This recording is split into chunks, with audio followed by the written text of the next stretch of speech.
Como en el siguiente video, en este video anterior, le dimos on play para empezar a poner aquí el timer y empezar con el video lo más rápido posible. Y aquí lo que hicimos ya fue que nos sigue. Vamos a hacer un repaso de todas las cosas que puede hacer. Ok, tengo un amigo que nos sigue.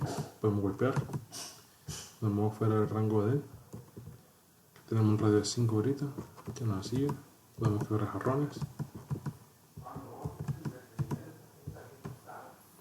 Podemos leer rótulos dentro de un rango. Podemos hacer transiciones.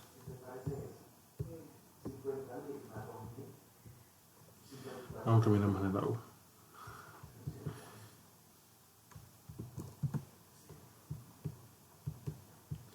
Y por aquí vamos.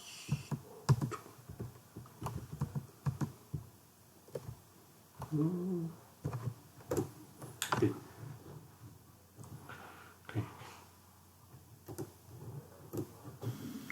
Alright, welcome back. Today we're going to fix a couple errors here.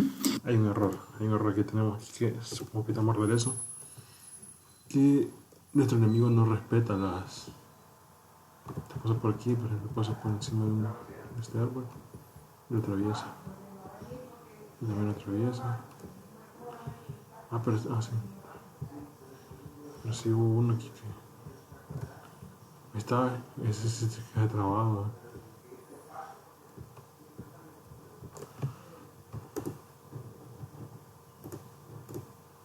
So first, we're going to make sure that our enemy is respecting our colliders, because the way we had it last time, our enemy wasn't respecting these colliders very much. And second, if we're just kind of hanging out next to our enemy and we strike them, we're going to make sure that it still registers that hit and doesn't go to sleep. So let's dive in.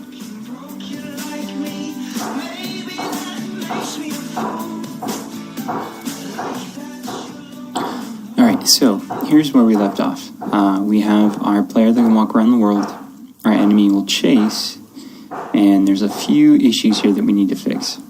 First of all, if I attack right now, nothing's going to happen. But if I go back and attack, then something will happen. And there's an issue that's causing that we'll talk about here in just a minute.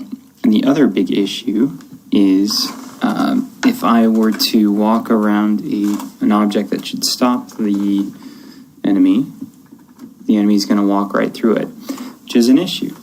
So let's dive right in and get all this fixed.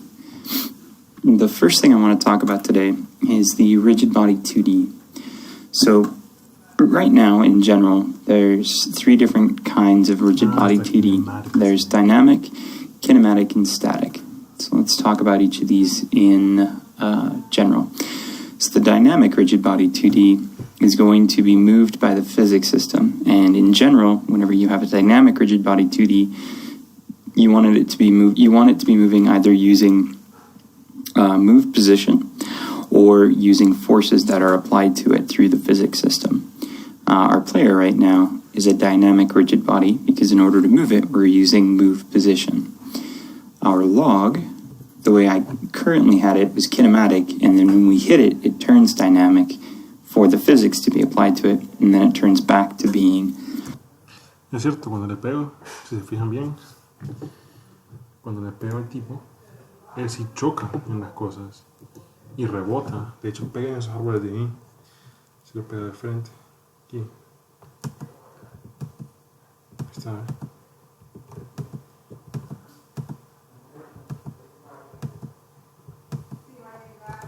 Pero cuando solamente me sigue, la atraviesa.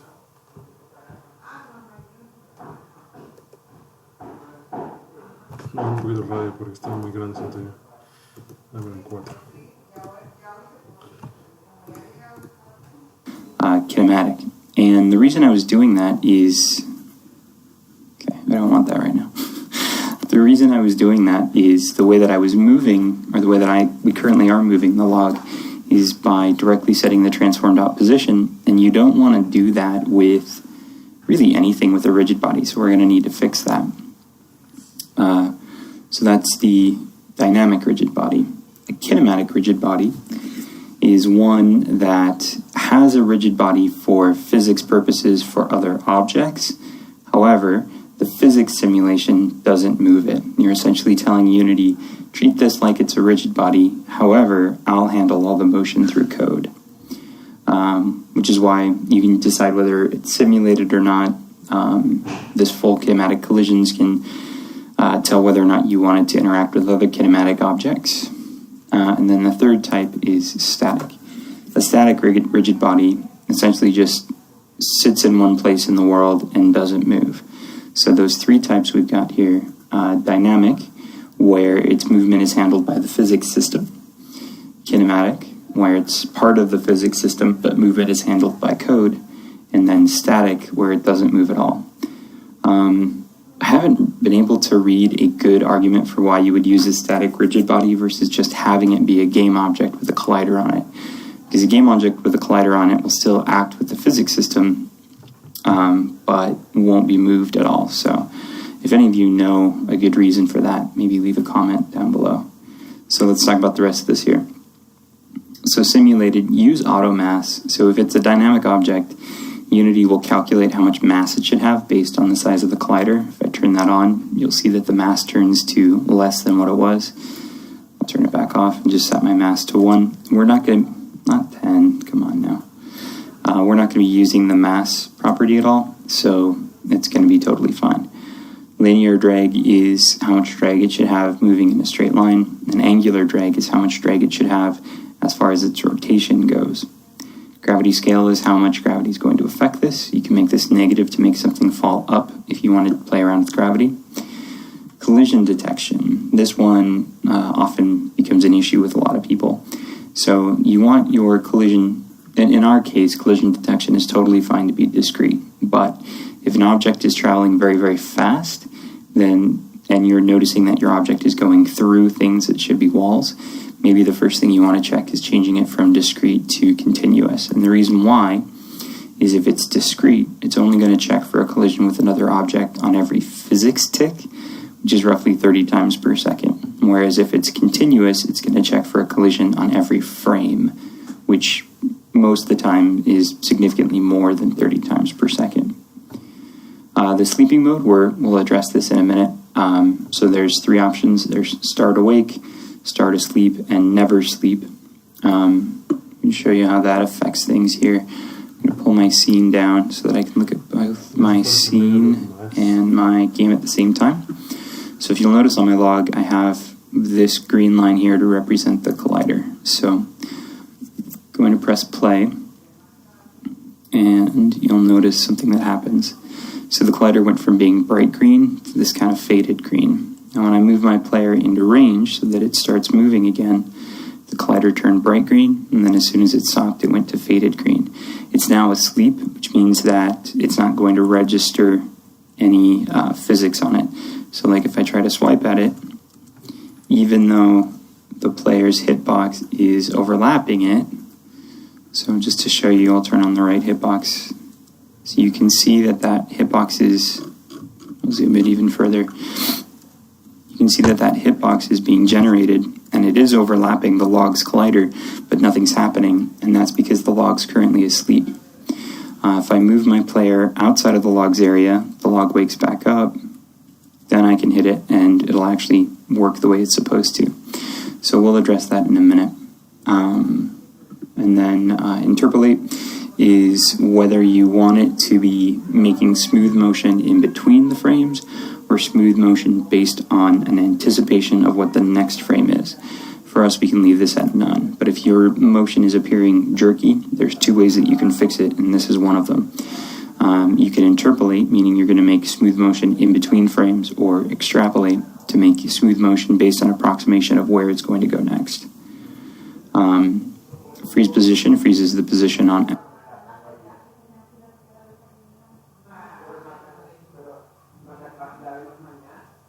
X or Y. So maybe you have something like a paddle in Pong or Breakout, and you don't want it to be moving on the Y-axis at all. You can freeze its Y position, which means that no matter how much force is given to it, it will stay at the same Y position. Same is true in the opposite. You can freeze the X position. Freezing rotation is just on the Z-axis, because in 2 dimensions, the only rotation that you would be able to notice is along the Z-axis. rotation on X and rotation on Y. You wouldn't notice.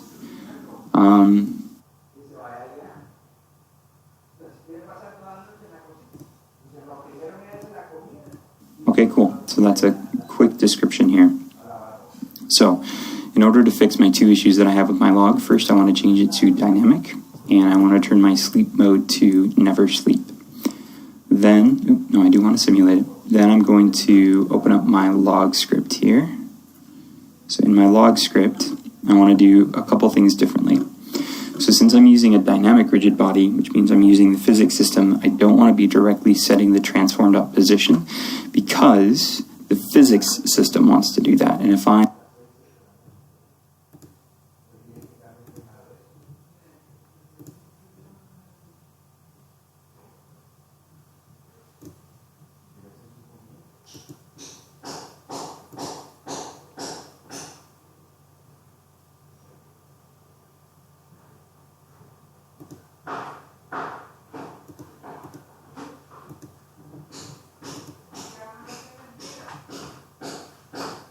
Okay.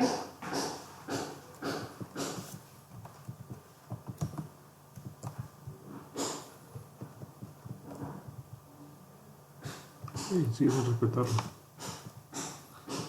Está en cinemático. Pero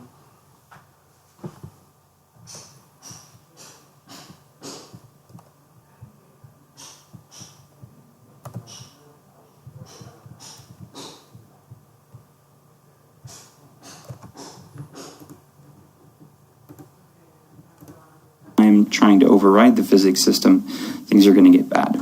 So instead of doing this, I'm going to first make a reference to the rigid body up here. So I'm going to make this private, and it's a rigid body 2D, and I'm just going to call it my rigid body. And then in my start method, I'm going to complete this reference. I'm going to say my rigid body is equal to get component, and the component I want to get is a rigid body 2D.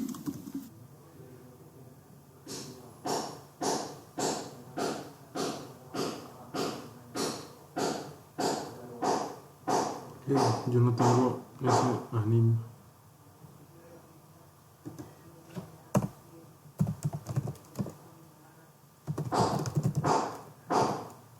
Get component. Rigid body 2D.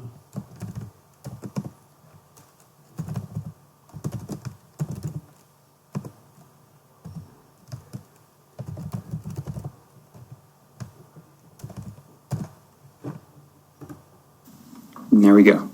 So I now have a reference to the rigid body.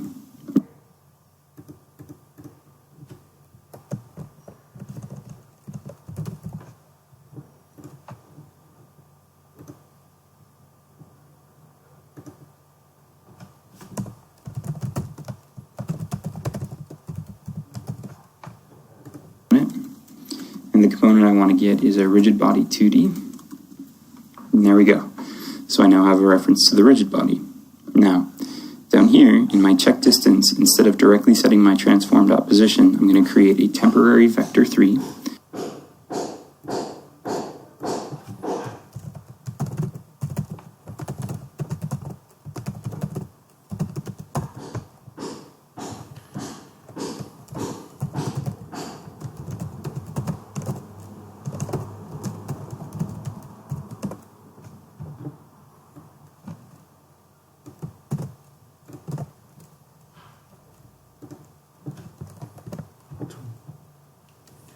Okay. So I'm going to say vector 3 temp and set that equal to the move towards.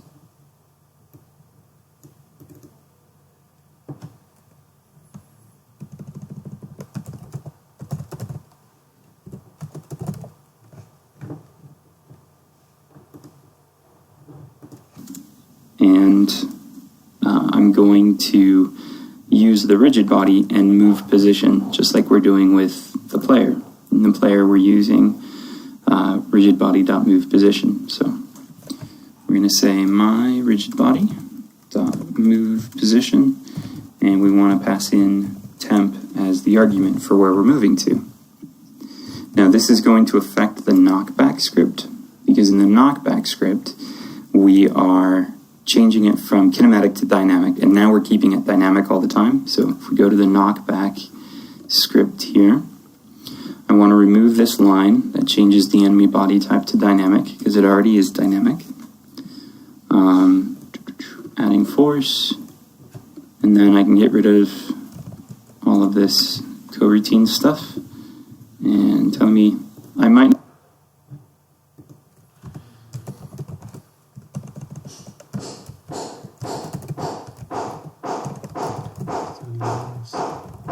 Elimina para objetos son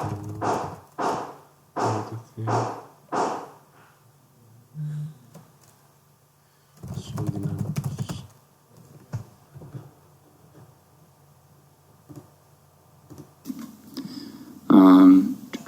Adding force, and then I can get rid of all of this coroutine stuff, and tell me I might not have done this in the last episode. I'm trying to get better about making changes to the actual script only on camera, so apologies if I didn't do that this time. And then the other thing I want to do is get rid of the body type. So I want to make sure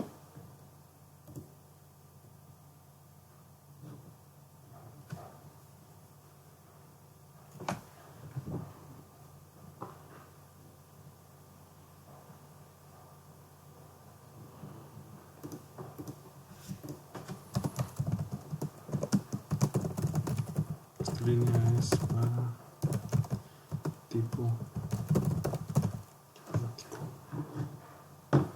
only on camera, so apologies if I didn't do that this time. And then the other thing I want to do is get rid of the body type. So I want to make sure that the body type is going to stay dynamic, so I don't need to be changing the body type at all. So I'm going to save that. Let's go back into Unity here. Let that compile for a second. And then we'll hit play and test this out. So it's thinking. Cool. Alright, so first of all, I have the body set to never sleep, so I should be able to go right up next to it, and you see how it's still bright green. So if I attack it now,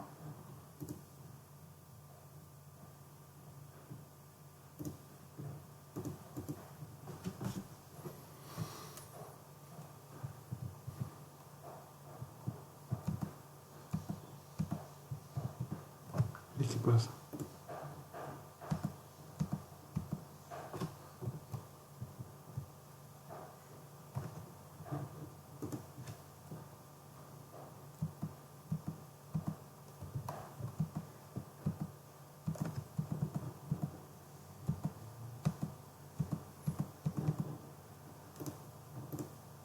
that still affects it. Now if I also go up above, it's still alright. So first of all, I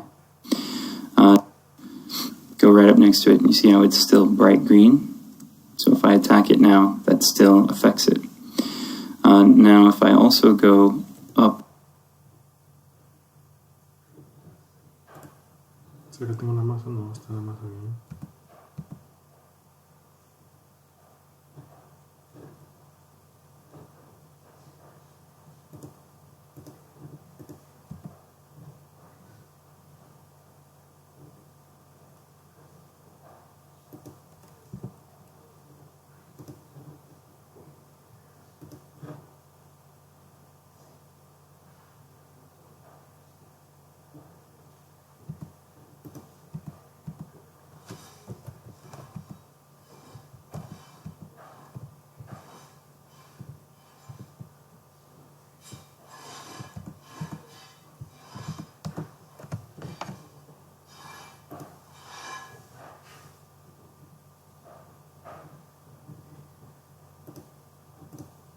above the rock here, you can see he's trying to come get me, but he's unable to.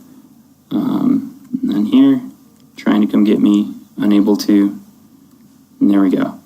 So, there's a quick little description of how the RigidBody 2D physics system works. I'm going to change one thing really, really quickly here. I'm going to make my attack radius something significantly smaller, like 1.2. There we go. It's nice and close.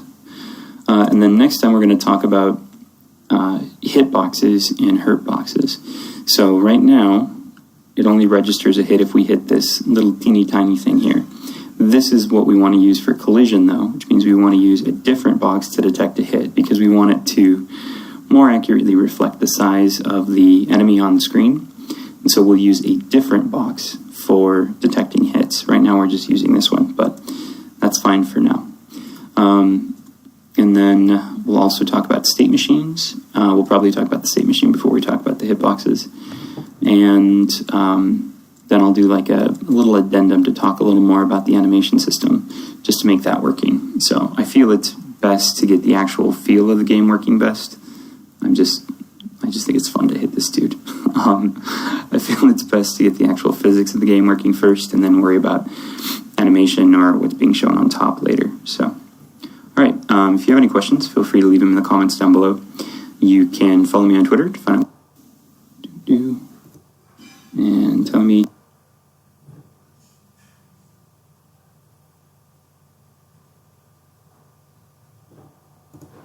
I might not have done this in the last episode. I'm trying to get better about it. Already is dynamic.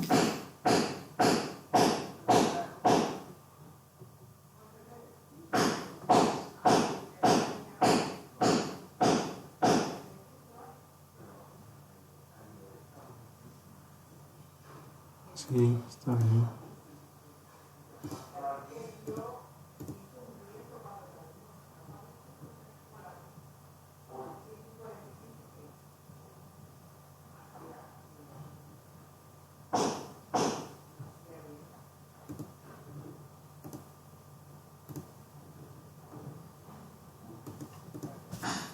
Muy contento solo.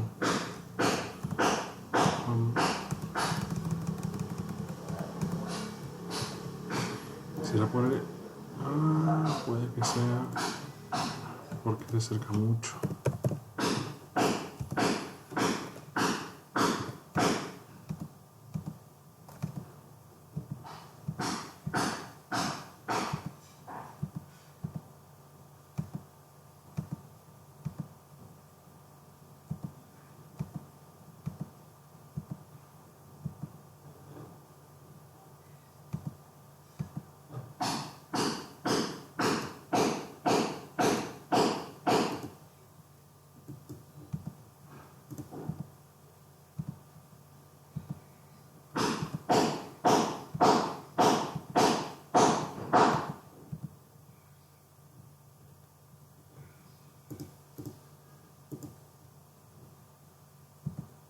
Feo se mueve.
¿Será porque el player también está como así?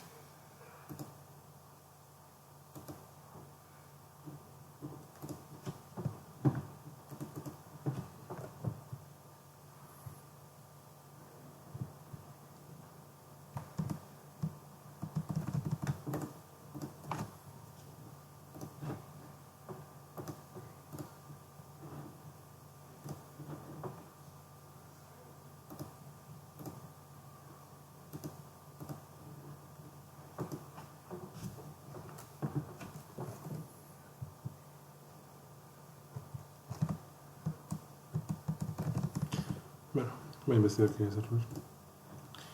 Eso fue todo por hoy.